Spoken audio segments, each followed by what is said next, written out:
In the continuity of our previous budget discussion, today we are going to discuss about the Jal Jeevan mission. Jal Jeevan mission is a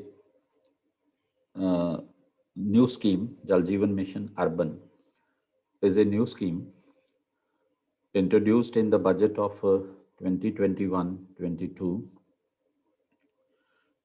with a purpose, with an aim to provide sustainable water to the cities to meet their water requirements. You know that in our country, the cities are becoming fatty. Fatty means the population in cities is increasing, cities are growing, density of population is also becoming higher in the cities day by day. And approximately 30% of India's population is living in cities today. And it is expected that by 2050, about half of the population of India would be living in the cities. So, keeping all those things in mind, we can say that one point is that in cities, there is a very big problem of scarcity of water. In many of the cities, you may see that some violence or some fights, right, occur due to the water only, on the issue of water only. People have to stand in queues and wait for a long time for their turn to fill water from the taps, right? Public taps, we can say. And moreover, the water table around the cities or in the cities that is going deeper and deeper. And municipalities means the local governments have to arrange the water to meet the public needs from very far from some river, from some canal, or from some pond, which is very far from the city. So that is why supply of water on sustainable basis, on continuous basis, and at a reasonable price, that is a big challenge for the local governments today. And this problem is uh, going to become bigger in the days to come if the problem is not addressed properly today. So, in the light of that, the union government, through this budget, has introduced a very important scheme, which is the Jal Jeevan Mission Urban. So, the name of the scheme is Jal Jeevan Mission Urban. So, we are going to discuss this scheme today, Jal Jeevan Mission Urban. So, urban, let me write it like this, urban. So, in the next discussion, I would write JJMU, right? So, please take it as a Jal Jeevan Mission Urban, right? Instead of writing the whole Jal Jeevan Mission. Okay. So, this is the scheme, a very important scheme, which we will discuss. And in this scheme, we will discuss some more important topics, which will be very much important from your examination point of view, right? So this is the point, right? So now let me start the discussion, right? Instead of writing here, right? So I will copy the material from my notes, right? So I am bringing it for you. So first point here, which is important to bring in your notice, that is the introduction about the scheme. So as far as the introduction about the scheme is concerned, it includes one is the introduction. In this introduction, you are seeing a number of, you can say, points here, right? And one very much important point, right, which is there. So let us discuss it one by one. One point is that the scheme is announced in Union Budget 2021-22. So very much important point here.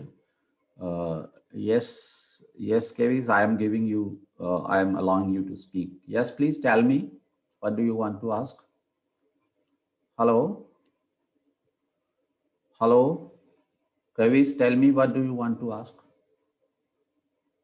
Okay, nothing. What is the meaning of Jal Jeevan? Hello? Hello? Yes? Hello? Hello, can you What is the type the meaning of Jal Jeevan? can you type the message, please? Because Okay. because you are not audible properly. So that's why. Okay, please. So the point is here that announced in Union Budget 2021-22, and the second is this mission has been introduced with an intention to provide with an intention of a universal coverage of water supply in the urban areas. And the third, which is very important point from your examination point of view, that it is a 5-year mission, right? Initially, it is a 5-year mission. In the days to come, it will be seen, right? And the next important point here is that rupees 2,80,000 crore will be spent on the mission, and it includes rupees 10,000 crore for the Amrut mission as well, right? Amrut, we will discuss later on in today's right this class only. Okay, so then it will be administered by the Ministry of Housing and, you can say, Urban Affairs, right? So up to this point, right, the question for the UPSC, which can be asked, that question is there: which of the following statements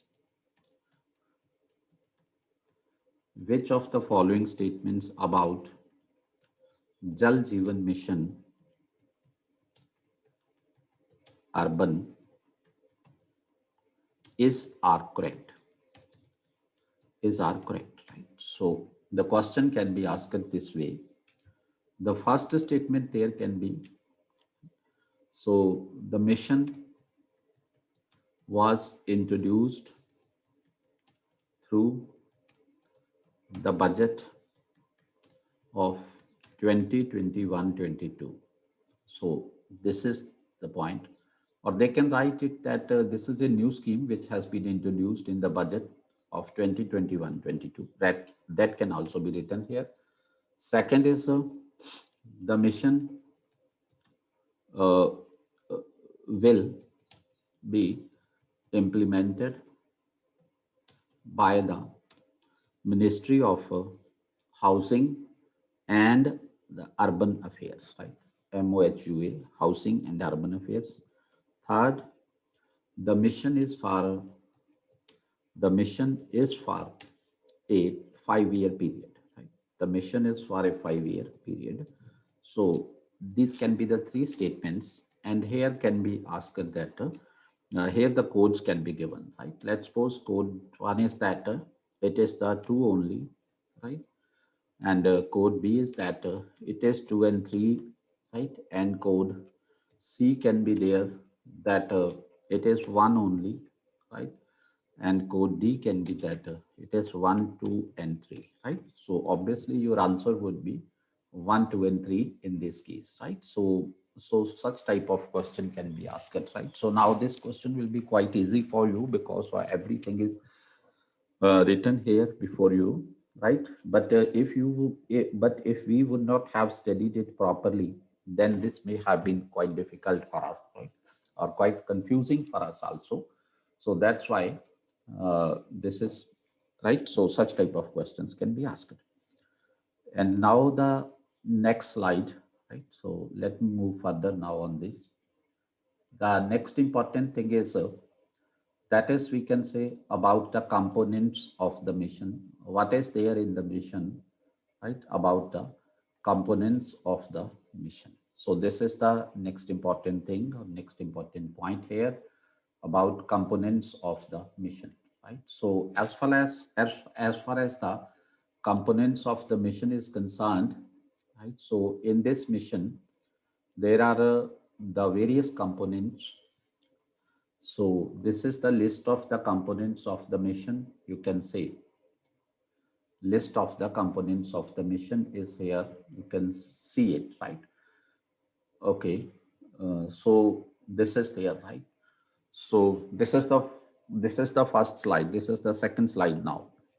The point is that components of the mission, as far as the components is concerned, one is the sewer connection or a septage in 500 Amrut cities, right? So Amrut mission was introduced by the government in 2015, right? So that mission was aimed at two, three things that I will tell you later on, right? So sewer connection and septage facility service in 500 cities which have been covered under the Amrut plan of the government of India.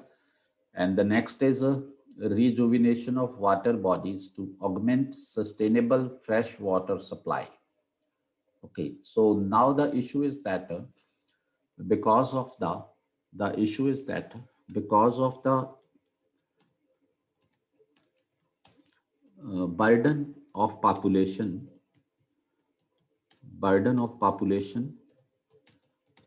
in cities and the growing demand for houses,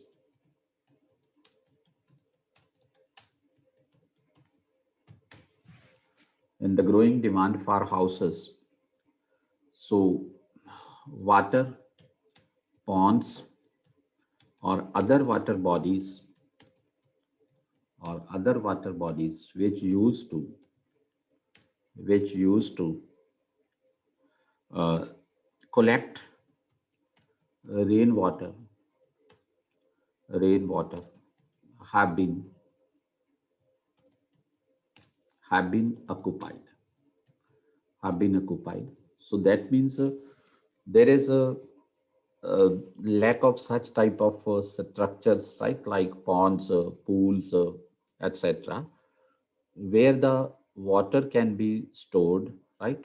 And that is the problem because water bodies don't exist there, right? If the water bodies are existing, even then those water bodies, right, have a very low quality water there.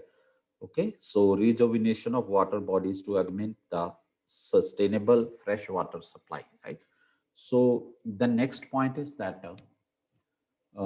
one thing is there because a lot of water is used for the you can say sewage purpose in the cities. So one source of water can be that is the recycling or a reuse of the treated sewage water, and that can be supplied in the cities as well. So next component is that, and the next component is the urban, we can say, aquifer management, right? So as far as the aquifer is concerned, aquifer is what? Aquifer is the right pool of water below the surface of the earth, right? So store of water below the surface of the earth, that is called the aquifer, right? So there is water below the surface of the earth, below the ground, we can say, right? And that water is withdrawn for the consumption purposes with the help of the wells, bore wells, etc., right? That is withdrawn from the ground and that water is used, right? So now the point is that as far as the urban centers are concerned, because here the stock of water is not, we can say, unlimited, right? That you can extract any amount of water up to any length of time and there will be no dearth of water or no scarcity of water. This is not there because the water in the aquifers below the ground, that is also limited amount of water, right? So now the problem is that what is the problem?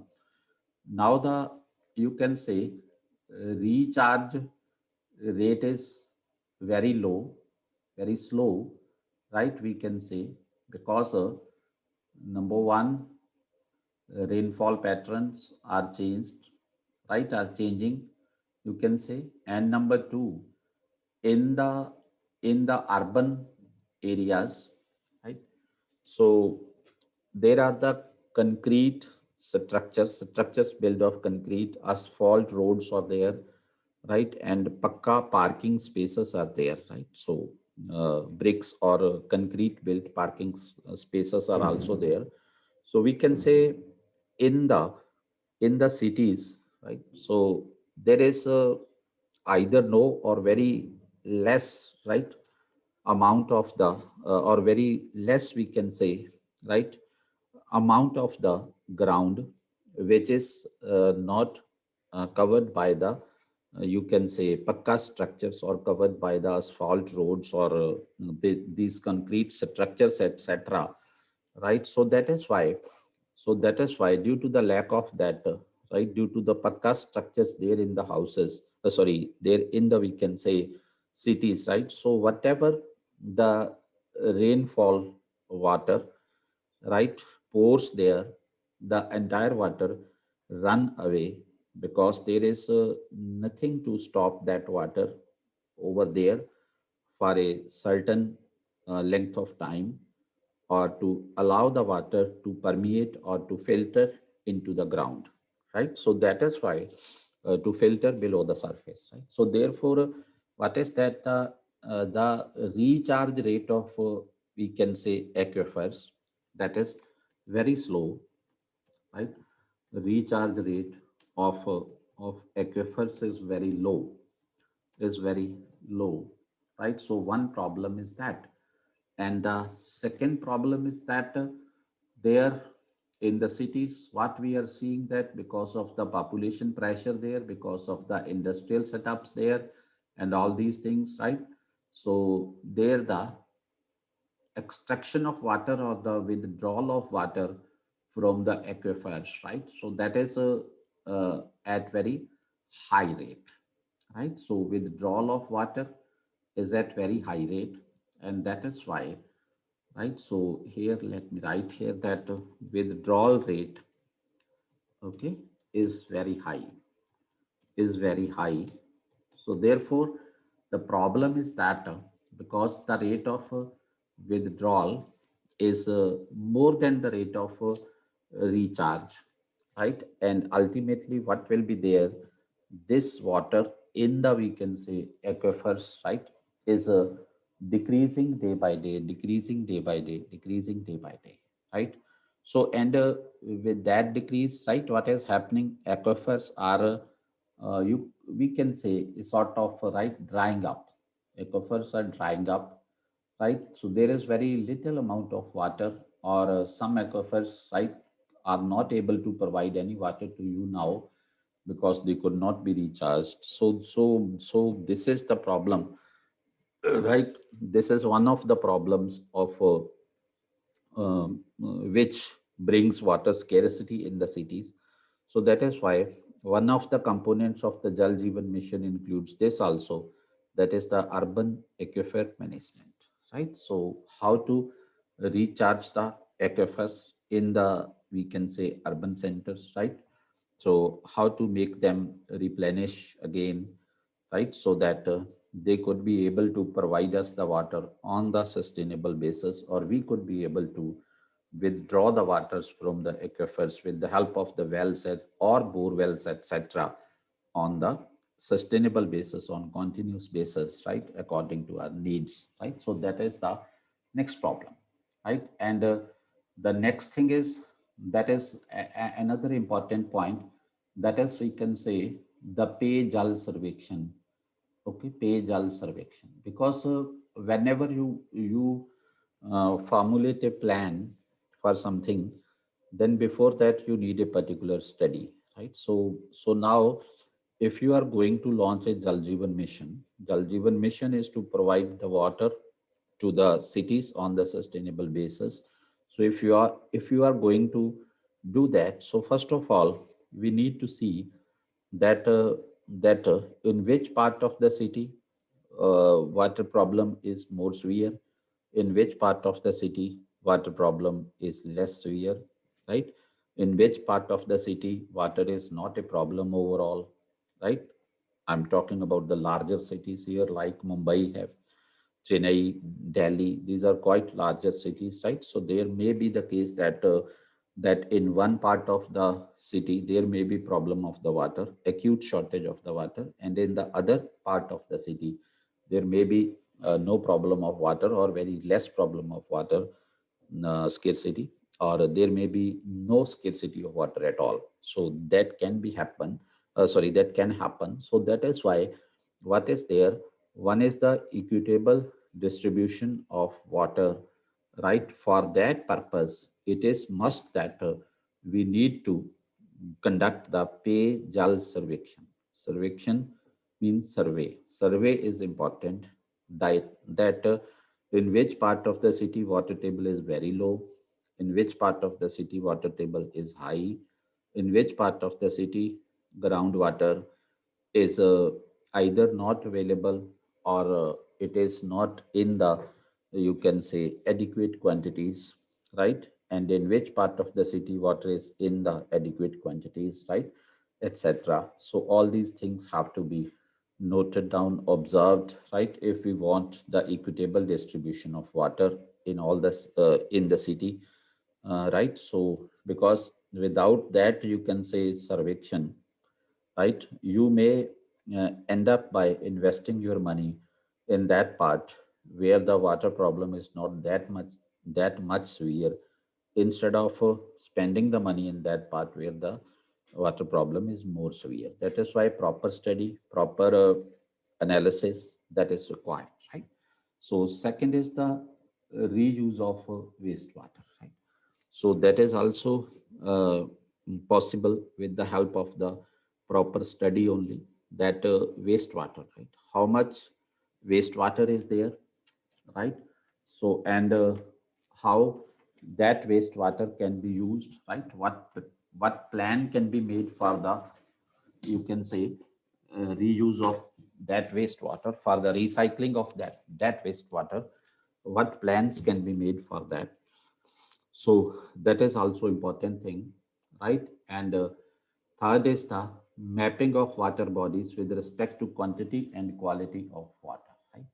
So whatever the water body is there, is there in the city, right?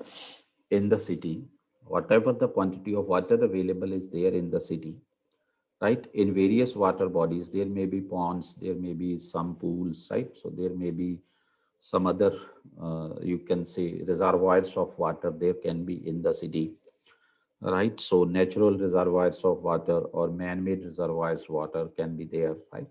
So it is also important to see that what is the status of those reservoirs of water, right? Either they are natural or they are artificial. As far as the status is concerned, in status, we will see two things. One is the quantity of water, that how much quantity of water is there in the, we can say, reservoirs. And second is the quality, that what is the quality of water there, whether that water is usable or that water is not usable. If that is not usable, can that be, you can say, treated to bring in use, right? If that can be treated to bring in use, then how much investment would be involved in that, cost benefit analysis would also have to be done, right? And then the concrete plan can be made only, right? So that is why the components of the Jal Jeevan mission include, right? First component is that is the sewer connections, and third is the rejuvenation of water bodies. Third is the recycle or reuse of treated wastewater and treated sewerage water, and fourth is the urban aquifer management, and fifth is the Payjal survection. Survection of the water bodies in the city. Survection for what? For the equitable distribution of water in various parts of the city and reuse of wastewater properly, right? And the next thing is that mapping of the water bodies, right? So that the quantity and quality of water in the existing water bodies can be measured, can be seen. So these are the various components of the Jal Jeevan mission. Jal means water and Jeevan means life, right? So that is there, right? So somebody was asking from me that English Jal Jeevan, Jal water, okay? So this is the point, right? I hope everything is clear to you up to this point. If any doubt, you can ask, please. Okay. So you are welcome to raise your doubts. You can ask your doubts. Okay. So that's there. So now, if there is no doubt, then let me move further, right? You can type your doubts there in the chat box, right? I will reply. So now the next point, which is there after the components of this mission, right? So the next point is that aims or targets of the mission. So what are the various aims and targets of the mission? As far as the aims and targets of the mission are concerned, right? So these are the various aims and targets of the mission, right? So let me set it, okay? So now the question is that aims or targets. One is the ultimate aim is to make cities sustainable, right? As far as the water is concerned, right? So this is the ultimate aim, so that the cities could be provided water on sustainable basis. Provided water means provided quality water, right? Which is usable. So that should be provided on sustainable basis. This is the ultimate goal, actually, if we see it, right? And for that purpose, there are certain quantitative targets. One is the reducing non-revenue water to below 20%, right? Non-revenue water. I'm just telling you what do we mean by the non-revenue water. There is a there can be two types of supply of water, right? So one type of supply of water, that is the free supply of water, and the second is the charged supply of water, right? So for uh, in some areas, the water is required to be provided free of cost due to the socio-economic conditions of people living in those areas, socio-economic conditions of individuals living in those areas. That is why there we have to provide the water free of cost, right? And in the rest of the areas, the water is provided, right, by charging some money from the users, right? The bills are, you can say, charged from the users. That is there. And moreover, uh, there can be such a type of system also that let's suppose, right, up to 50 or up to 100 units of water per household will be free, and if you use beyond that, so that will be chargeable. That can also be there. That can also be a model, right? So now the point is that the government has the plan that within the period of 5 years of this Jal Jeevan mission, right, the free water, which is the non-revenue water, which does not provide any revenue to the government, right? So that will be reduced to the 20% only, and the charged water supply will be equivalent to the 80%, right? So that the burden of water supply, financial burden of water supply on the municipalities, on the local governments, right? So could be eased to some extent, right? Because if the municipal governments or if the municipal bodies of the local governments are financially capable, are financially sound, only then they would be able to provide you the water on sustainable basis, on continuous basis, and water of the adequate quality also.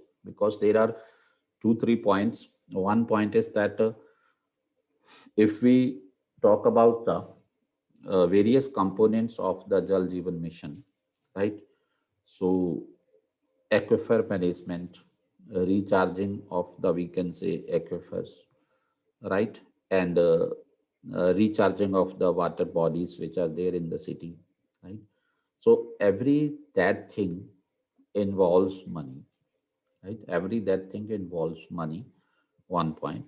And second thing is that if the municipality is required to, you can say, bring the money, bring the water from a far distant, let's suppose from a canal, from a pond, from a lake, right, or from a river, for the city dwellers, right, to provide them, that also involves a huge cost, right? And similarly, in the cities which are near the ocean, like Kolkata, Chennai, right? आपका हो गया ये Mumbai, right? And some other cities also which are on the coasts, right? So they can be provided the, you can say, sea water also. But you know, sea water is having a very high salt content and other chemicals dissolved in that. So that is why the purification of the ocean water, that is a very, very costly affair. That is why the cities which are there on just the right, on just the edge of the water bodies, right? So those cities are also facing the acute water crisis, right? As we can take an example of that, you can say Chennai also, right?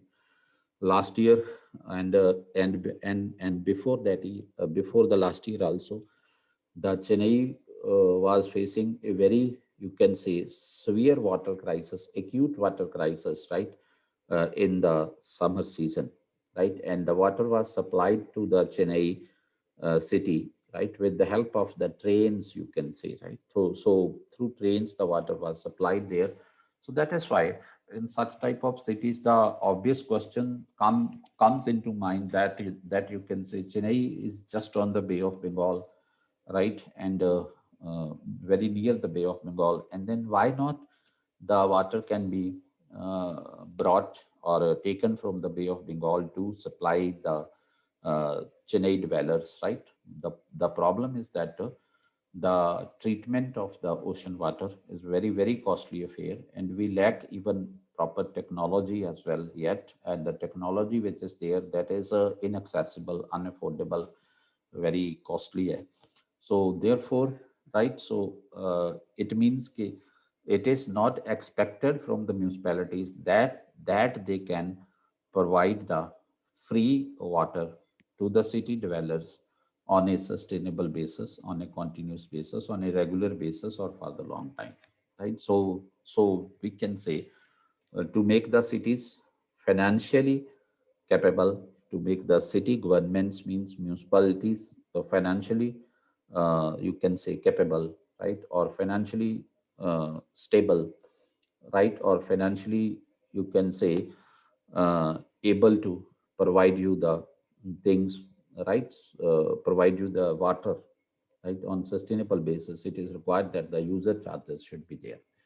So the next point is that recycling of treated used water to meet at least 20% of the total city water demand.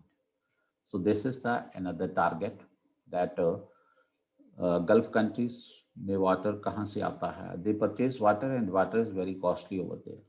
Okay, so recycling of treated used water to meet at least 20% of total city water demand, right?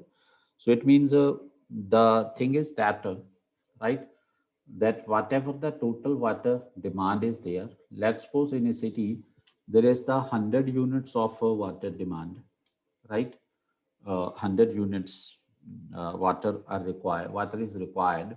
Now, according to this Jal Jeevan mission, right, within the period of 5 years, at least 20 units of demand of water, right? So demand of water equivalent to the 20 units means 20%, right, is required to be met from the treated, you can say, water only, right? So treated used water, the water which has been already used, right? That water would be collected, that water would be treated, and that water would be resupplied to the households, right? Households or the industrial centers, you can say, right? Whatever is there. So at least 20%, right? You can say treated water would be recycled in the cities. So that is another plan. So the next thing is that 40% of industrial water demand at state level be met by recycling of treated used water, right? So 20% is the household demand, and 40% right of the industrial water demand be met from from the treated wastewater or the recycled wastewater, right? So these are the targets. So for your examination purpose, the targets are also very much important, right? So what are the targets? There are the three main targets. One is the reducing non-revenue water to below 20%. Second is the recycling of treated used water to meet at least 20% of total city water demand. And third is the 40% of industrial water demand at state level be met by recycling of treated used water. So this point is clear, I hope, to everybody. If anybody wants to ask anything of any, or you can say if anybody has any doubt up to this point, you can ask, please, right? Then I'm moving on to the next topic.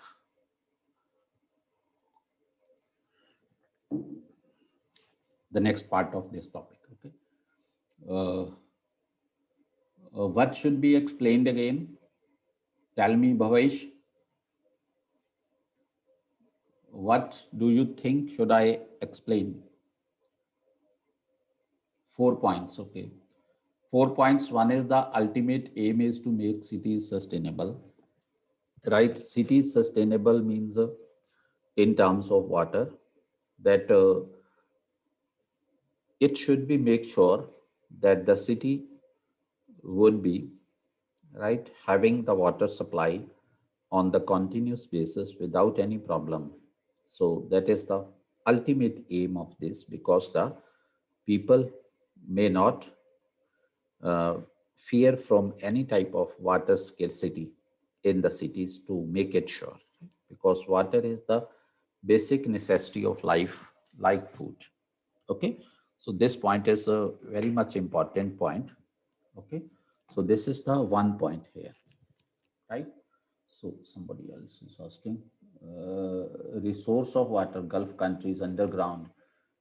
I am telling you, most of the water comes from outside in the Gulf countries, right? And they have, you can say, developed some, right, that seawater treatment units as well, right? So that is the point. So water is very costlier there in the Gulf countries, right? Because below the ground, the water is not available there, right? Or the water is very less amount of water is there, right? So that is why, because there is the oil which is there below the surface. So that's why they have only two options. One option is to treat the treat the ocean water, which is there, right? That is Persian Gulf is there.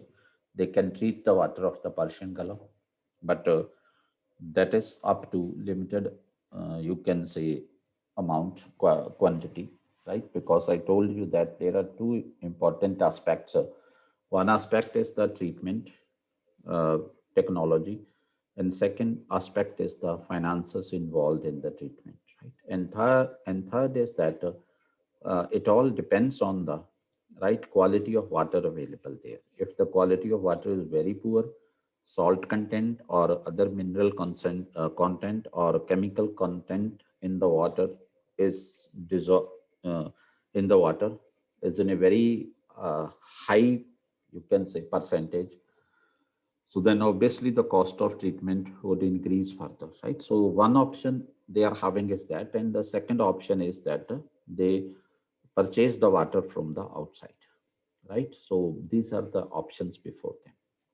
Okay, so okay, I was explaining this point. So one point is that. Second point is reducing non-revenue water to below 20%. Means free water supply, right, should not be more than 20% of the total water supply by the municipalities. We have to achieve that level within a period of 5 years of the Jal Jeevan mission urban, right? Next is recycling of treated used water to meet at least 20% of total city water demand.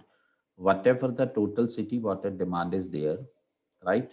Out of that, 20% water should be the recycled used water. Means the already used water would be collected, right? And that would be treated and that would be supplied to the, you can say, city dwellers. Again, at least 20% target is there. And next, whatever the industrial demand of water is there, right? Of to industrial demand of water, total water, out of that, 40% of demand shall be met from the recycled water, means treated used water, right? So 40% demand will be met from that, and rest of the demand can be from the fresh sources. Okay, so that's there. So now the next point in this discussion, right? So as far as the next point of the discussion is concerned, the next point in this discussion is a modus operandi or mechanism of the scheme, right? So how the scheme would be implemented, right? So how we can, you can say, right, achieve the targets, or how we can make the mission success, right? So that is here which we will study in the modus operandi, right? Modus operandi means way of working, right? So action plan, what is there, that is the modus operandi basically, right? So how we are planning to, right, achieve the targets which have been fixed under the mission or under the plan. Okay, so that is the point there, right? So now the point is that one is urban household tap connections, right? So that is the basic necessity that provide tap connections to almost every urban household, right, under this mission, because we have to make it sure that the city dwellers, the city households may be having the water supply on a sustainable basis, on a constant basis. So for that purpose, right? So what is there? One thing is that urban household tap connections would be provided, right? Second is that urban aquifer management, right? By creating green spaces and sponge cities, right? So urban aquifer management, how? By creating green spaces and by creating the sponge cities, right? So these are two important terms, right? Green spaces, everybody knows, and the new term for you is the sponge cities, right? Does anybody know about this sponge cities concept? Does anybody know? Please tell me. Do you know or not? Yes or no? Only. Do you know about this? What is the sponge cities concept? Okay, no. Okay. Okay, right, right. Okay. Okay, right. Okay, good. Sure, no problem. So let me explain, right? I will explain it in a separate topic, right? We are taking a separate topic, right? So green spaces, if I would, urban aquifer management. Urban aquifer management means what is the, whatever the groundwater is there, means water below the surface is there, right, available. Okay, whatever the water is available there, right, below the ground, right, that is called the aquifer.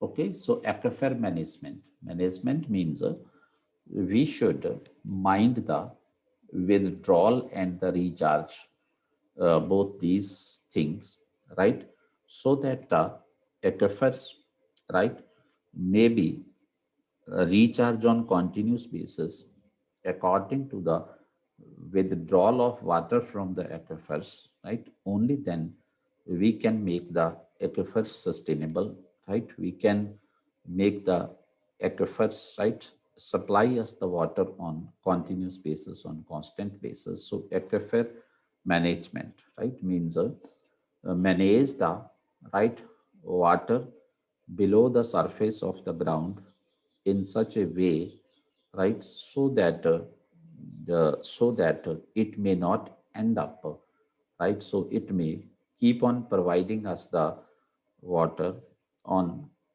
continuous basis, on sustainable basis, right? For us and for the coming generations as well. So that is the urban aquifer management. So this point is important again, right? So now urban aquifer management, it means what is there?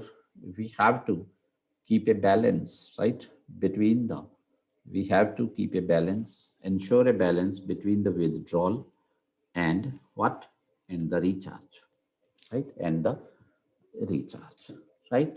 Keep a balance between this, right? Because if the withdrawal rate, right? If the withdrawal rate exceeds the rate of recharge, then the aquifers would end up, right, in a span of time, right? So the point is that what is there? If the aquifers, okay, if if the water from aquifers, if the water withdrew from, right, withdrawn from aquifers is more than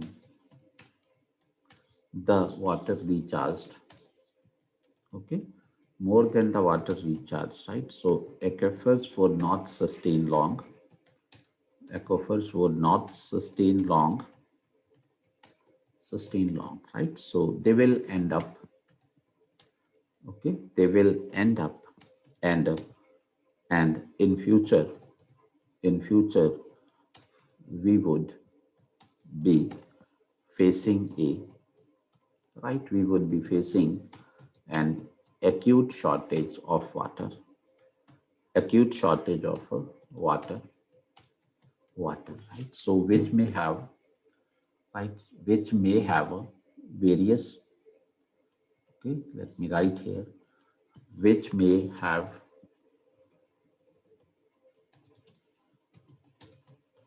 various social, economic, political, okay, and environmental consequences, okay, environmental consequences, right? Issues, problems, you can write here that, okay, consequences,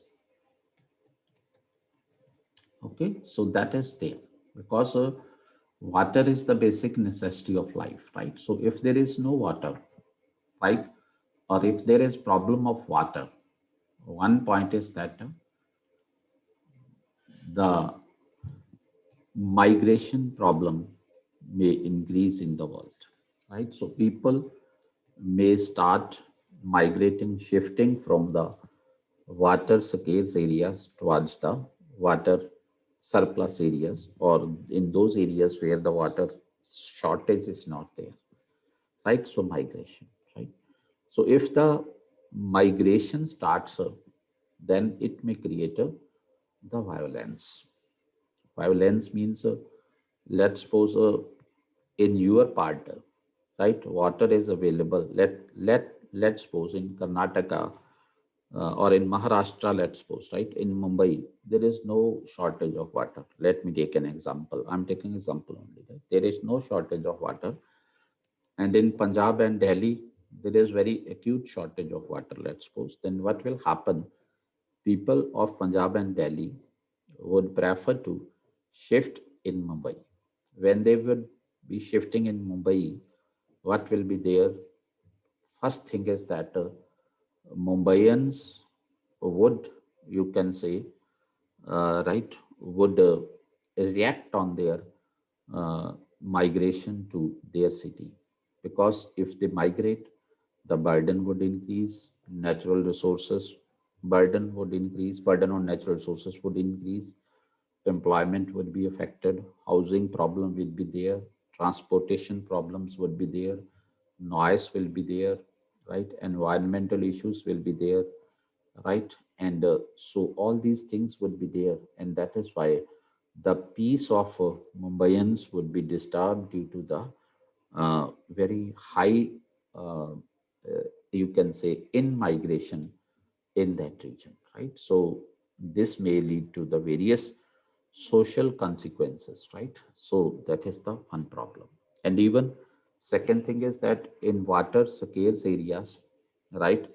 So a lot of time is wasted in managing the water, right, from some sources which are out of the reach, which are quite far, right? Like we have seen in Rajasthan, etc., that their female have to, right, bring the water in various pots, right, from the water resource or water reservoir, right, and it consumes a lot of time of their day, right, just in the you can say just in bringing water to meet the drinking needs of the family.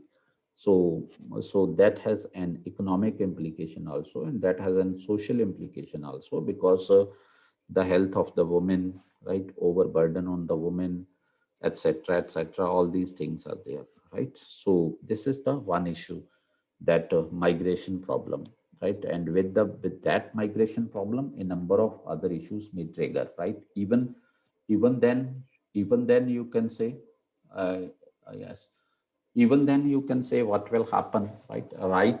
Yes, yes, Nishank, I agree with you that we have the right to reside anywhere in the country, but the right does not mean, right, that if the mass migration would take place, then obviously where you are going, the people of that area would definitely resist, right? Would definitely resist. So, and right, and that resistance, right, can be tackled, right? matlab, how to tackle that, you can say resistant, that is an issue, right? Constitutional right is a separate thing, right? So but the practical problems which may arise from that, that is a separate thing, right? So that is there, right? So I'm talking about the migration, right? So you can say, right, with migration, with the increased burden, let's suppose in a particular region where the water is there in excess, right? So there may be problems of other types also, right? Like you can say robbery problems, right? And problems of rape, etc., right? Problems of hygiene related issues also, diseases problems also, right? Sewerage problem also. So number of problems, right? So you can say education services issue also, transportation services issue also, health services issue also. So number of issues will be there which may right rise up. Yes. So beta, that is why this is the one impact which can be there, right? And the second impact which can be there, that is, I have said the economic impact, right? Economic impact means, right? So one biggest economic impact, or let me explain first, in the area where the water availability becomes low, or there is no water availability, right? So there the land degradation, right, happens, right? Soil becomes dry, and soil becomes more vulnerable to erosion, wind erosion, etc., right? More vulnerable to erosion. So that means what is there, right? Water loss is there from the soil, right? Whatever water is there, right? So what will be there? So more deserts would be formed, barren lands would be formed, right? So which are not suitable for cultivation. So then what do we mean? Then there may be double effect. One effect is that food security would become a major issue, right? One thing is that food security would become a major issue, right? Okay. Food security would become a major issue. One is that, right? So land degradation, soil quality becomes poor, right? Soil becomes dry, deserts are being created, and land degradation and food security becomes a major issue. One is that problem, right? And number two, if the land becomes dry and water is very deep there or not available there, So then what will be happen, right? It will affect the vegetation, plant life over there, animal life over there, right? So if the plant life is affected, then that means what is there? Environmental degradation is there, right? Animal life would be affected there, right? So this means the ecological disturbance, ecological degradation, environmental degradation would happen there in that region, right? So this is the another economic impact. And number three, right, the income of the families would become low.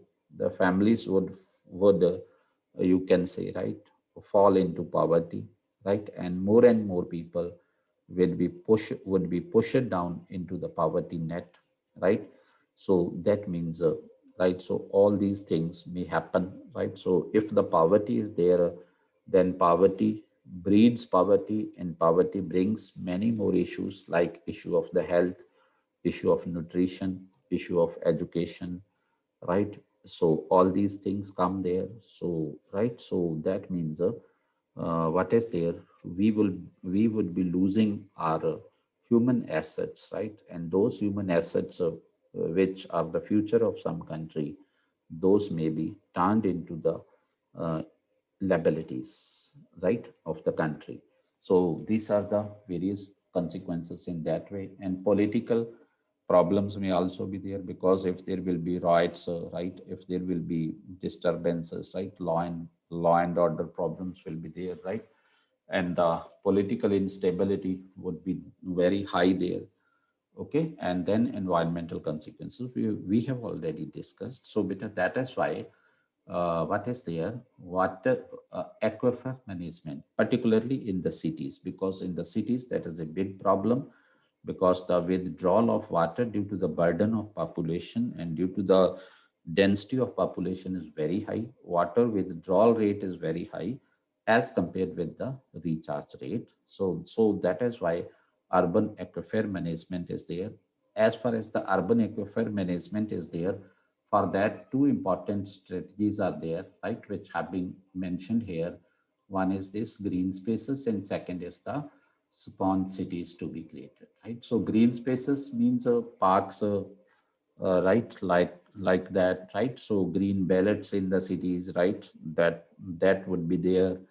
And then right, you can say whatever the free spaces or the empty spaces are there, right, to plant the trees over there, right? So with that, what will happen, what will happen?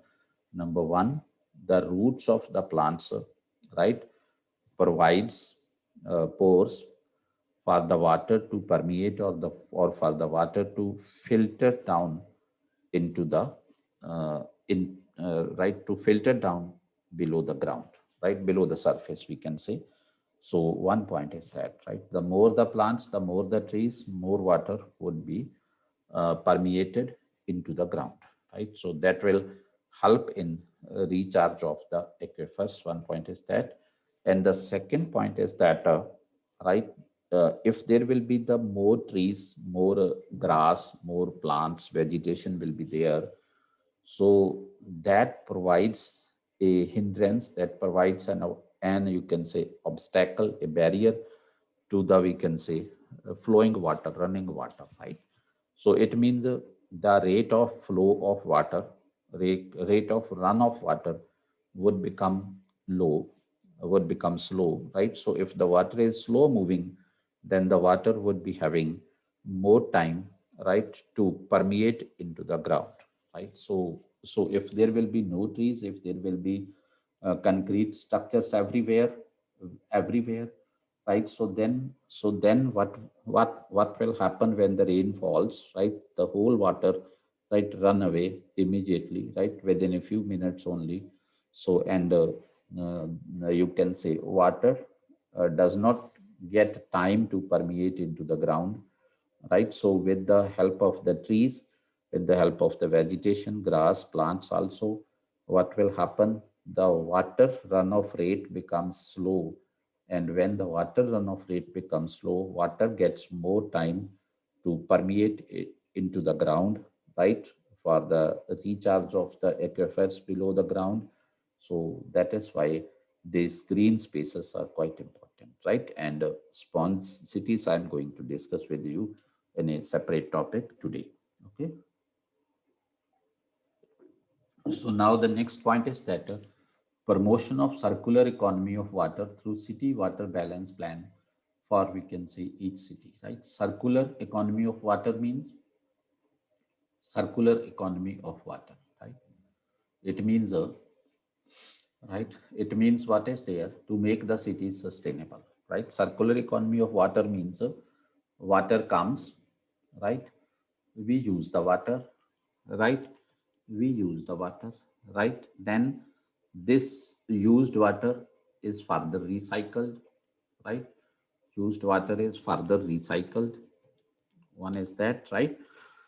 Further recycled, right? And that water is again used. So this is the point basically that is there, right? So circular economy of water. So this is the point, right? And whatever the deficiency would be there between the used and the recycled water, so that deficiency would be met by the aquifer recharge, right? Or met by making the reservoirs, ponds, pools there, so that water may be collected in that area. And then during the off season, that water may be used, right? So that is there, right? And then they're spreading awareness about conservation of water, right? So we people are right, you can say, as far as the water is concerned, we people don't bother while using the water, right? So it means how much important the conservation of water is. The people should be made aware about that, right? So we are taking water for granted resource by the nature to us, right? And many of us may not have even been given any thought that this water may become scarcity one day, right? And this water may be the reason behind the big bloody wars, right, in the days to come, right? Or this water may compel us to end our lives even, right? And so we may not have thought up to that extent. So that means everybody should be aware about this, that what is the importance of water in our life. And if there would be no water, what can be the consequences of that? And that water, yes, it is a free gift of nature, but it is a free gift only up to the extent water is, you can say, available to you. So water is not a limitless resource. Water is a limited resource, you can say, as far as the ground water is concerned, right? So that is why we need to learn that how to conserve the water, right? So that is main point. That is an important point here. Still cutting green trees, continuously creating houses in natural water reservoirs like ponds and moors, submersible hole.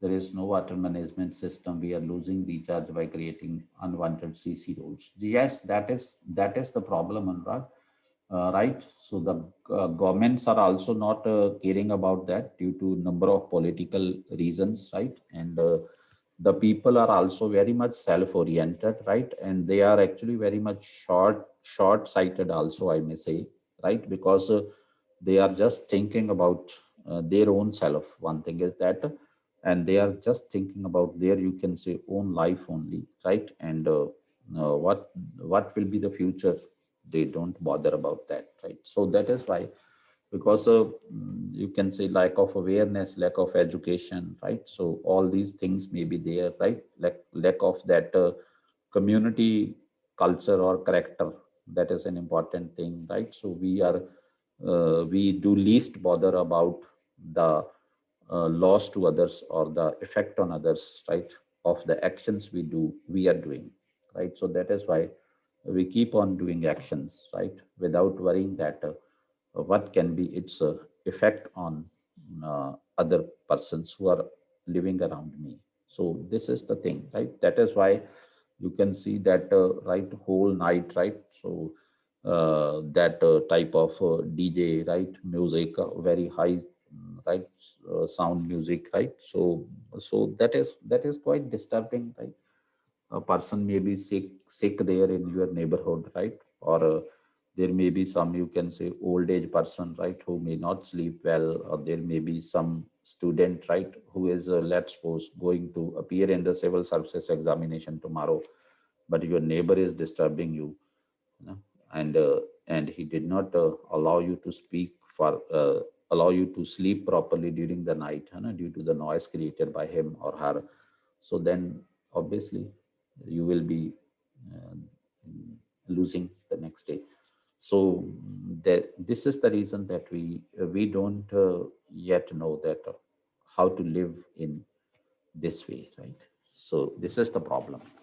So the next thing is that technology submission for water to leverage the latest global technologies in the field, right? So this is another important thing that under Jal Jeevan Mission Urban, there is another technology submission, right? Which the purpose of which is to search for the best technologies, right, of the related with the water conservation, related with the water storage, right, and related with the management of the aquifers, etc., and to bring those best technologies, right, to our country, so that we may right leverage that best technology and make the best use of water in our country, right? So these are the various points, right? So beta, the topic we are discussing today, this topic is important for the prelims. Chalo, that is okay. It is important for the prelims. It is important for your main examination also, right? As far as the main examination is concerned, it is important for your paper one also, socioeconomic problems, right? Trigger, right? And the second is the second paper also, right? That is related with the governance. And third paper also, that is related with the environment, right? And fourth paper also, that is related with the, we can say, ethics and the interview part as well. All right. So basically this is a very much important topic, right? Though you may be feeling very much comfortable in this topic, and many of you may be thinking that what the sir is teaching us, right? Right. We know that what should be done, right, for the water management, right? And this is not a big issue. This is not a big thing for us, right? We all know about this, right? So, but still, right, the important points, what are expected from you, right? And such a type of paper, such a type of topics can be very much important in your, you can say, essay paper as well. So these are those topics which are having, right, you can say, importance, right, in the various domains of your civil service examination. And this is interview, this is important for your personality test, which is interview also, right? So better that mean, right? So as far as the main examination is concerned, whatever we are studying today, whatever I'm discussing here today, right? So if the question is asked, right, that you can say suggest approach to address the right water shortage problem in the cities of India, right? Because summer is about to come, right? So again, there are many areas in Maharashtra which face the acute water shortage, right? There are areas in that Telangana, Andhra Pradesh also, which face the acute shortage of water. There is Karnataka also in some regions. They are facing the water problem, right? And Chennai is also facing the water problem now. And from the last few years, right, Kerala is facing the problem of the flooding of cities. You know, Mumbai is also facing the problem of flooding of cities, right? So in many cities, such type of problems are there, right? So that is why this topic becomes very much important. Examiner may ask you, right, that city water management, right? So suggest measures or what should be the approach of water management in the cities, right? See both ways. water shortage and water abundance also, right? Like if we see if we take the example of Mumbai, in Mumbai's case, during the monsoon, right, we have always seen the floods, right, in Mumbai particular city, right? Floods are there, right? When the rain pours, then the city got, you can say, flooded with that. So, so this is an important issue. And parallel, there is the Chennai's case, right? So during the summer, right, there was acute shortage of water in Chennai, and the water was to be provided with the help of the trains over there. That is there, right? Kerala is facing the that issue of floods, right? So that means there is something related with that, right? That water management in the cities, or water infrastructure in the cities, water management in infrastructure in the cities is not proper. So this is a very big question, very important question, which can be asked to you, right? So this is one thing, right? So all these points you can mention there, right? It would become very easy for you to explain, right? And right, even if the question related with the, it's related with the rural sector, is also related with water. So even these points will help you explain that also, right? So that is why, right? So both ways it can help you, that problem of flooding and problem of this water scarcity in the cities. So therefore this topic is very much important, right? So the question can be, right, draft a policy, right, for the draft a policy to address the problem of right, water scarcity in Indian cities, right? That can be the answer question, right? So a number of questions can be made from this, from your mains examination point of view as well. Okay. So these are the various mechanism or modus operandi which has been discussed here. If anybody wants to ask anything up to this point, you can ask, please, right? So otherwise, I am moving further now, right? So as far as the next thing is concerned, right?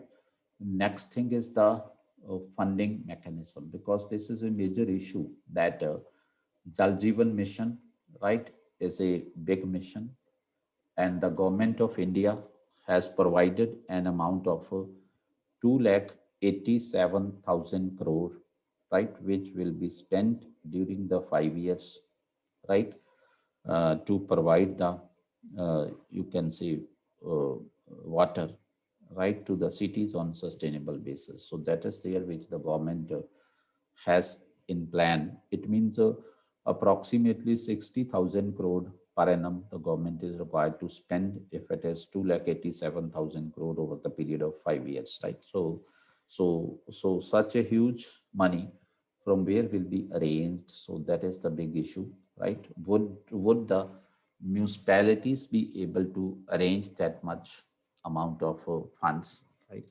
So what can be the funding mechanism, from where the money will come? That is the big thing, right? So number one, in the budget itself, it has been said that municipalities would be allowed to issue municipal bonds, right? Issue municipal bonds means they would be allowed to raise resources at their own level by issuing the municipal bonds. So, right? Bonds means interest bearing securities, right? Which are backed by the government, right? So that people may be invited to invest money there, right? So one point is that. And second is a rejuvenation of water bodies, right? Yes. So this is the point which seems that it is a entirely, right, non-monetary thing, sort of thing, right? So now the point is that with the rejuvenation of water bodies, it may help you in two ways. Basically, in saving the funds, right? How it can help you in saving the funds? If the water bodies are rejuvenated, right? One is the cost of, right, bringing water. Okay, cost of bringing water from distant areas, right, maybe reduced, right? May be reduced or may be avoided, right? May be avoided also. So one point is that. Okay. So that will lead to strengthen the local governments, right? As far as the this funds are concerned, right? And the second important thing that how can it contribute there into that, right? So rejuvenation of water bodies, right? So how it will contribute into that, right? Cost of bringing water from far distant areas may be reduced, right? And second is what is there, we can say, right? So the cost of supplying water to the households, right? Cost of supplying waters to the households may become low. Okay, to the households may become low. Okay, may become low, right? May become low. This is the second point, but this is not going to strengthen directly in that. Yes, one can be there if the cost of supplying water of the municipality becomes low, right? Becomes low, and the municipality keeps on supplying the water at that rate only, right? Which was the previous rate. So then obviously the profit margin of the municipalities would become larger. And if the profit margin of the municipalities becomes larger, then obviously the municipalities would become stronger, right? So these are the points that rejuvenation of water bodies, right, help in that way, right, help in saving the funds, right, for the government. Okay, so that is there. And the next point is that, right, if the water bodies are rejuvenated, right, and those are avoided, then obviously the cost of the treatment would also become low. So these are the various ways, various right, different modes that how it can help in that. And the next point is that, right, central funding. The union government would also fund the projects. How? 100% funding, right, in case of the UTs, right? Whatever the union territories are there, right? Like Puducherry, sorry, like Chandigarh, like Lakshadweep, Andaman and Nicobar, Dadra and Nagar Haveli, right, etc. Right, Jammu and Kashmir, Ladakh. So 100% funding by the government, central government, and then 90% for the northeastern states and the hill states, right? So in case of hill states and northeastern states, 90% funding will be there, right? So now the next is that, for the other states, right, which are allowed to generate their own sources, right? So, right, so like in case of Delhi also, right, because Delhi has its own has its own sources of revenue. So Delhi is having a legislature also, right? So that is why those bodies, right, or those governments, right, would be given certain share by the central government. Like we can say there is a right one half for cities with less than 1 lakh population, right? So 1 lakh, right? Half of the total cost would be borne by the central government, would be provided by the center, right? And one third for cities with population between 1 and 10 lakh, right? And one fourth for the million plus cities that is there, right? And apart from that, public private partnership, right? So it is important to note here that, for the cities which are having the million plus population, means population more than 10 lakh, for those cities it is mandatory that at least 10% project should come through PPP. It means 10% investment should come through the this private sources, right, in under the public private partnership mode. Yes, there is one question. According to ASICA, why 100% for UTs, right? The very important thing is that because UT is administered, governed, and controlled by the center only, right? So, and the entire revenue which is generated from the UT, right, that goes to the Consolidated Fund of India, right? Union Government's Consolidated Fund. And that is why UTs don't have their own resources, right? They don't keep the funds with them. They don't have their consolidated accounts, right? Only the UTs with the legislature keep their consolidated funds, right? And they do have their incomes from the taxes, etc., or from some other sources, right? In the case of other union territories, if we take the example of Chandigarh, Lakshadweep, Andaman Nicobar, Dadar Nagar Haveli, Daman and Diu, right? So Ladakh and Jammu and Kashmir. So in all those union territories, right, which are under the perfect control of the center, so the entire money goes to the entire revenue, whichever is generated from there, that goes to the consolidated fund of India, and the burden remains on the central government, right, to finance their projects or to fund them. So that's why 100% in case of UTs, right? Which private individual will invest in such projects? Uh, Obviously, the corporates would invest, right? Body corporates, which are called you can say artificial persons, which are persons in the eyes of law. Otherwise, yet it will be decided as far as the eligibility is concerned, right? So yet that will be decided in detail, right? After that, right, you can say a rule book will also come out, right? A proper you can say schemes proper जो है उसके rules and everything, right? उसका complete एक chart बनेगा, right? So that will be there, right? And benefits to the private players, yes, from the user charges, right? Because the water is not going to be provided free, right?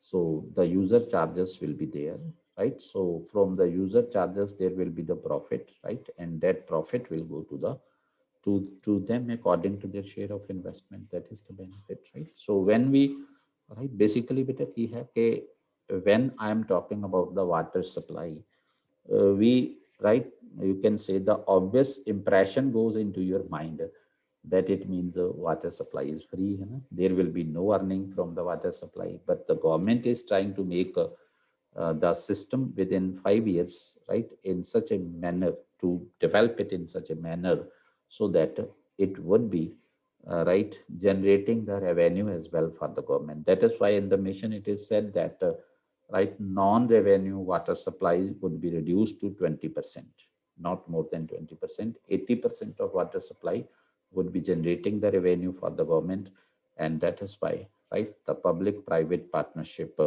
makes sense in this case. Okay, so this is the point. I hope this is clear to everybody. Okay, so funding mechanism is also important as far as the examination is concerned. In the funding mechanism, one thing is that municipality bonds would be issued, right? May be issued by the municipalities. Second is rejuvenation of water bodies, right? So which may lead to savings, right, there. And third is the central funding, right, as below, 100% for UTs and 90% for northeastern states and the hill states. And for other states, it will be one half for cities with less than 1 lakh population, one third for cities with population between 1 lakh and 10 lakh, and 1/4 for the million plus cities, and mandatory for the million plus cities to take up at least 10% projects through the public-private partnership, PPP. Public-private partnership, I have just spoken. Okay, there are many projects like road construction today, right? Toll roads, those are built under the public-private partnership. That is why the tolls are there, right? So that is the earning to the players, right, who have invested money into that. Okay, so that's the public-private partnership model, right? So I think this point is also clear to you. So now I'm moving on to the next point, next slide in this topic, right? And the next point in this topic, that is, we can say, that is the other supporting initiatives under the mission, right? Other supporting initiatives under the mission, right? What are the other supporting initiatives under the mission are there? There are certain initiatives which are there under the mission, right? So one, let us see, uh, right, other initiative. One is the dual piping system, right? What happens here?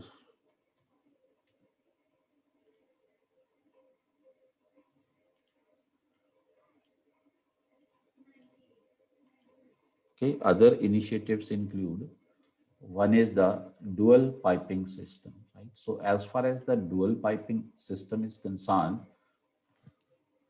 what happened? Nishank, what can be this?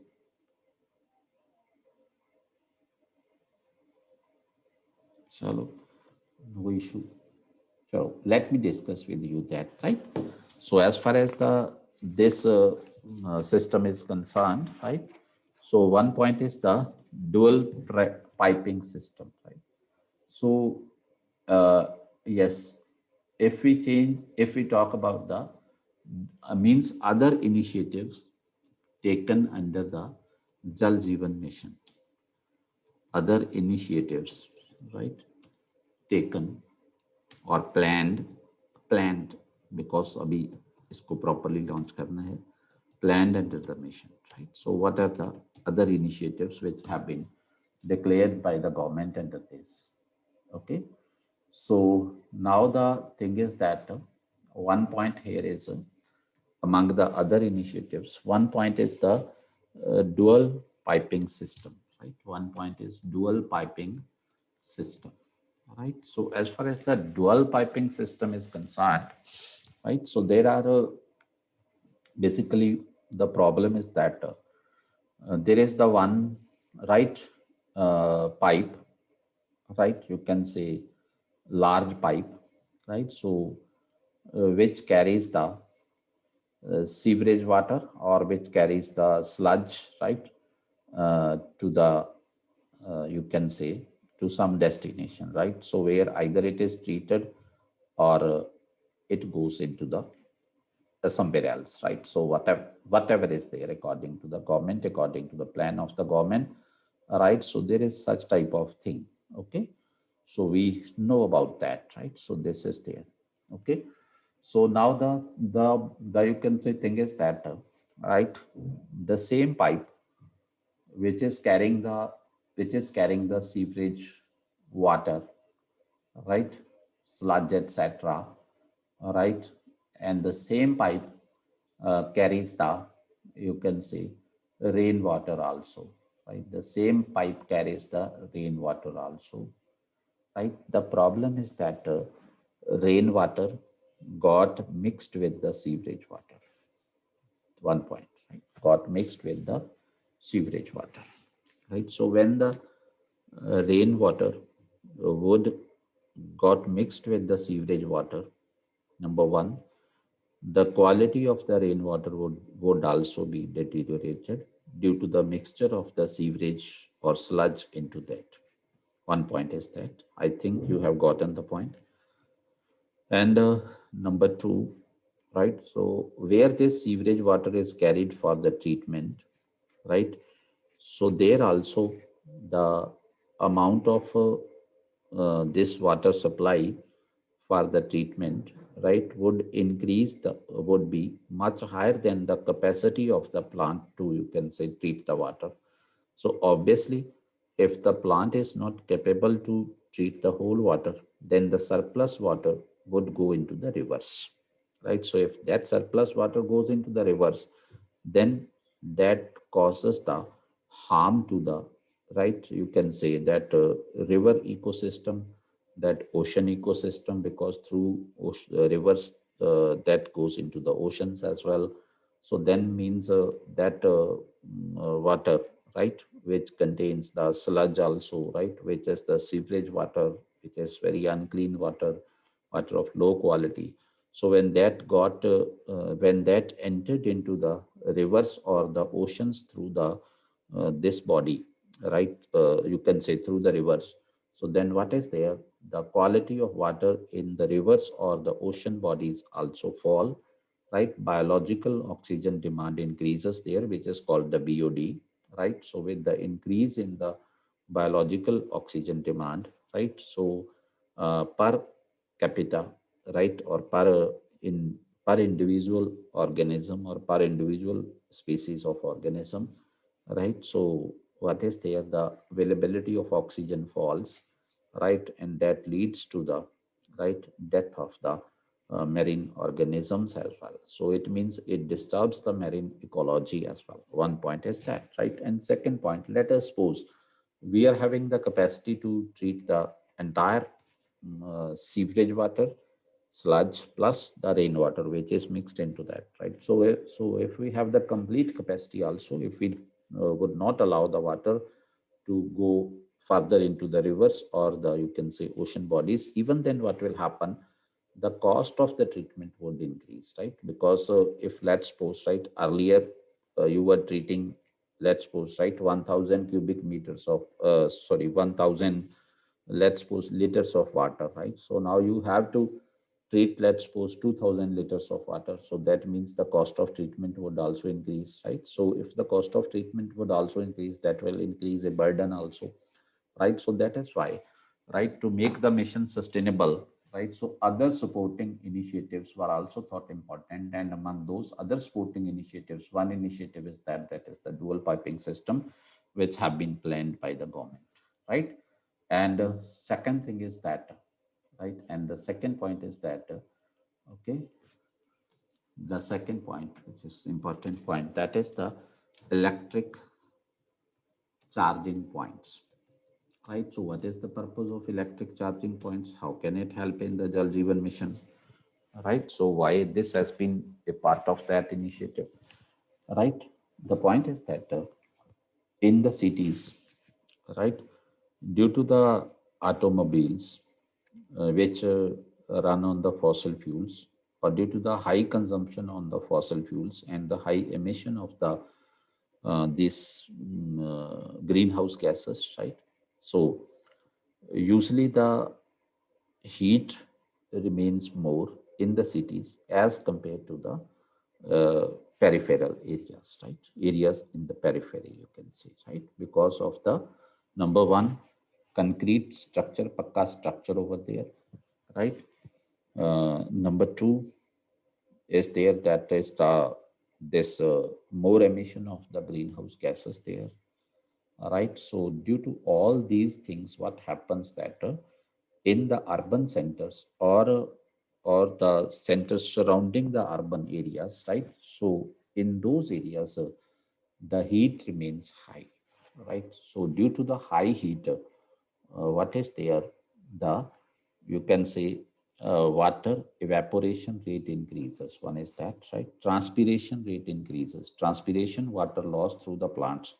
Transpiration rate increases, right? And you can say otherwise also, the demand for water increases, right? The more the heat, the more will be the demand for water, right? On one side, water loss is more. On other side, the demand for water will be more, right? And that will further contribute into the crisis, right? Into the deepening of the crisis. And that is why in this mission, right, along with this, the government has planned this electric charging points, right? If the electric charging points would be there, then that means there will be less number of the you can say diesel, petrol vehicles, etc., right? There more and more vehicles will be the electric vehicles there. If the electric vehicles will be more, there will be less demand for the fossil fuel energy, right? If the fossil fuel energy is in less demand, then the emission of the greenhouse gases would be low. And if the emission of the greenhouse gases would be low, that means what is there?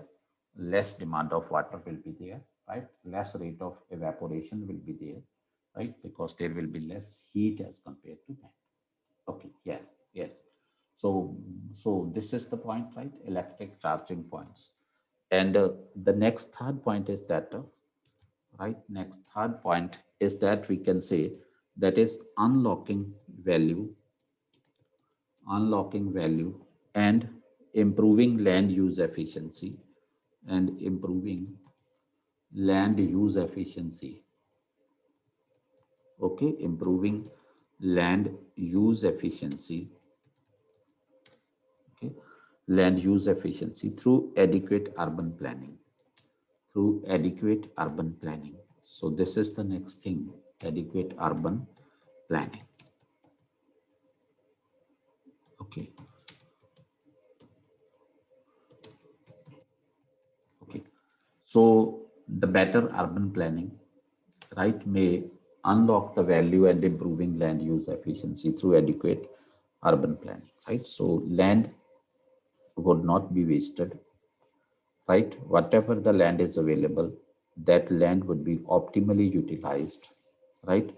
So if the land is optimally utilized, then it means on the less amount of land, right, you would be able to make your needs fulfilled, and the rest of land would remain open. If the rest of land is open, that can be utilized for creating the green spaces there, right? That can be utilized, uh, right? If that land is open, if there is no structure built on that, then what will be happen, right? Then what will happen?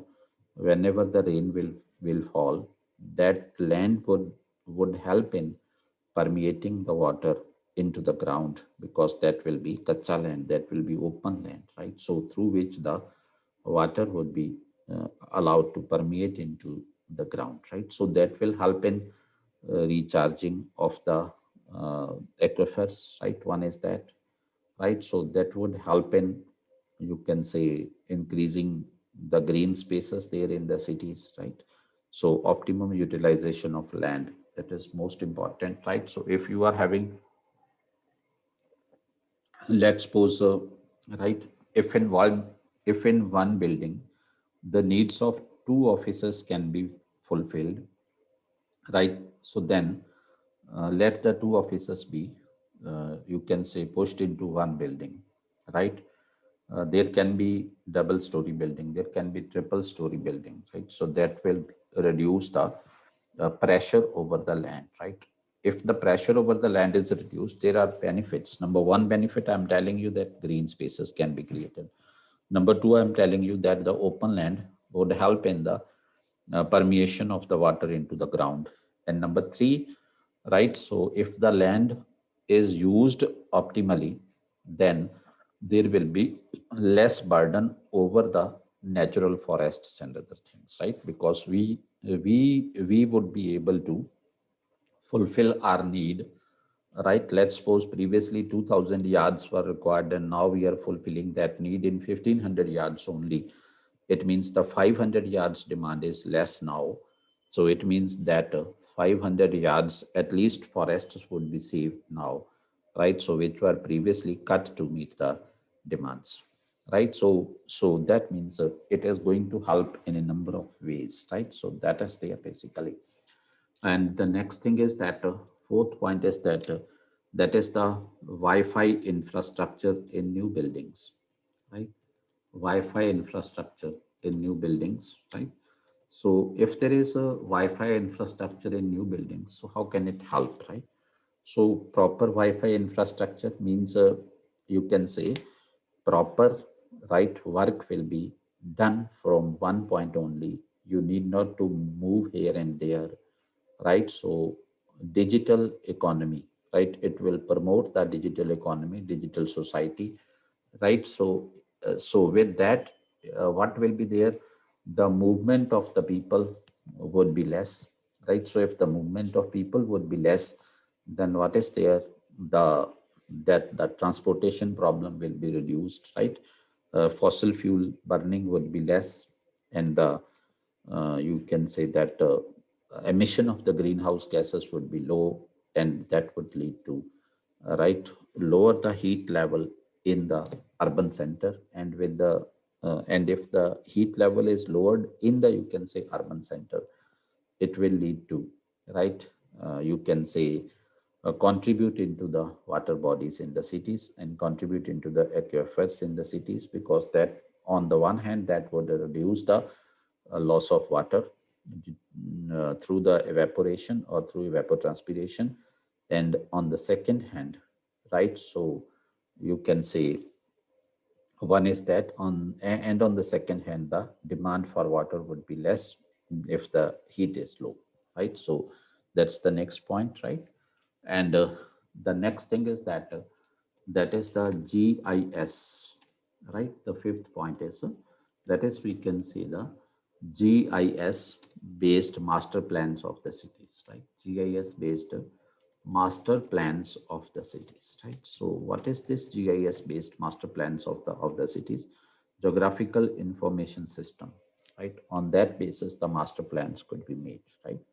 So if the geographical information system is there, then according to that, we can plan the city infrastructure, we can plan the cities, we can plan the colonies in the cities, etc., right? And even with the help of the GIS, right, we can keep monitoring, right, that you can say in which part of the city, right, what is available, what land is available, right? So, etc. A number of benefits will be there. So that would contribute indirectly into the saving of the water, right? So that is why this is the whole Jal Jeevan mission. So in this Jal Jeevan mission, we have discussed a lot of things, right?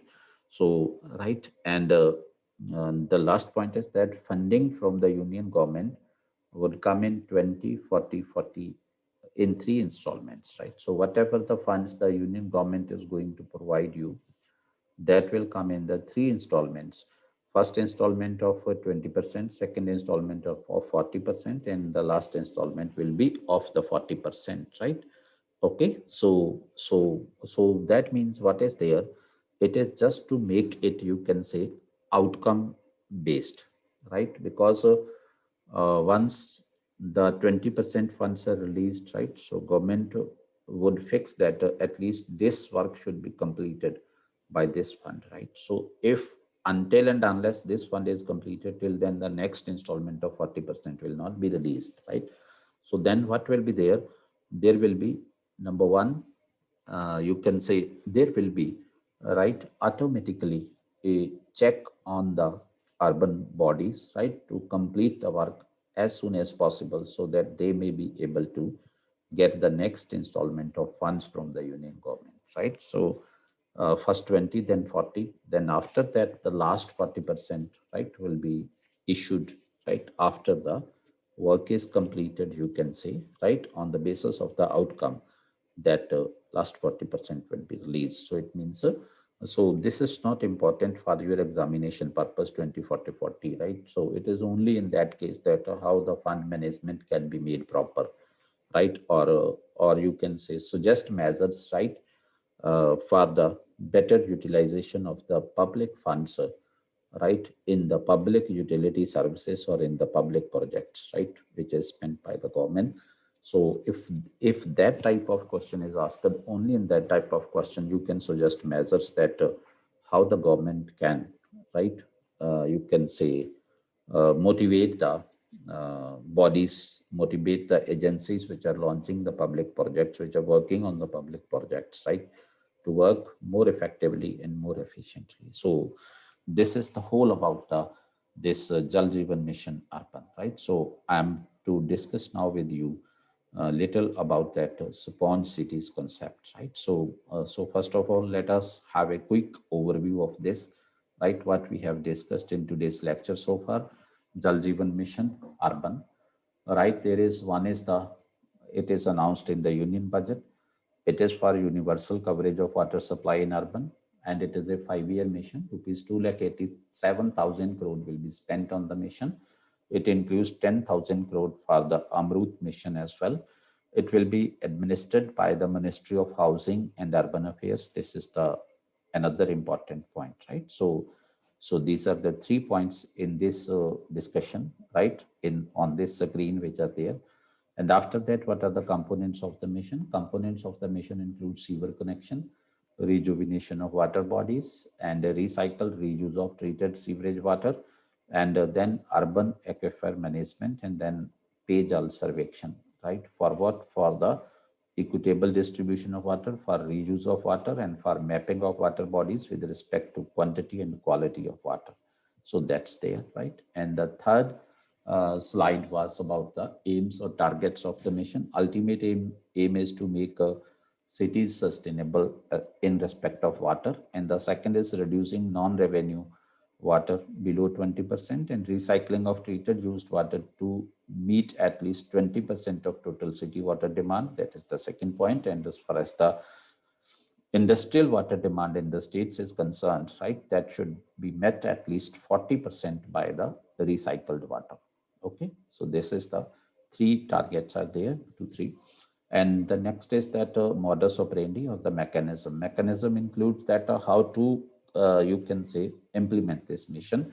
One is the urban household tap connections would be given. Second is the urban urban aquifer management. That is important, right? How it can be created by by creating green spaces and by creating spawn cities. Spawn cities we are going to discuss just now after this. Next is promotion of a circular economy of water, right? And next is spreading awareness about conservation of water. And next is that technology submission to bring the best technology into our country as far as the water conservation of water management is concerned, right? So this is the modus operandi or the mechanism. And the next thing is the funding mechanism. As far as the funding mechanism is concerned, there one point is issuance of municipal bonds. Municipalities would be allowed to issue bonds and they raise finances at their own. And the second is rejuvenation of water bodies. Water bodies ki rejuvenation say, right? So you can say fund will be right saved by the municipality. And central funding pattern, right? Central funding will also be there. It will be 100% in case of UTs. It will be 90% in case of northeastern states and the hilly states. And for other states, it will be one half for cities with less than 1 lakh population, one third with cities between population 1 to 1 lakh, and one fourth for million plus cities, right? So you can take it this way also, right? So let's suppose this is right, this is up to 1 lakh population and this is up to 10 lakh population, right? So up from 0 to 1 lakh jo hai, right? So let me write it here.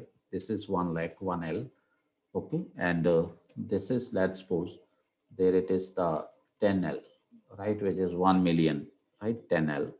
So this is 10L, right? So from 0 to 1, right, what is the for what the funds will be provided by the government, right? So that is the one half of the total project cost, right? So either say one half, right? One half, sorry.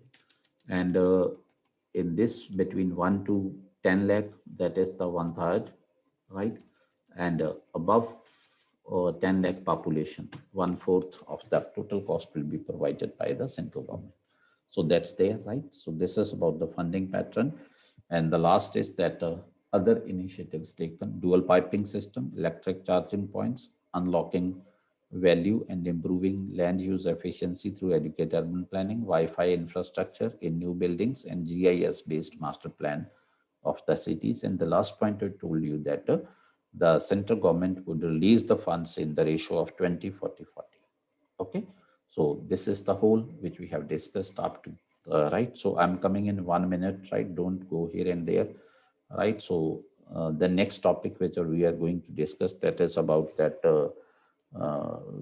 which I spawn cities. That is also very much important topic. I'm coming in just 1 minute. Okay, so wait please.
Hello. So I am back there.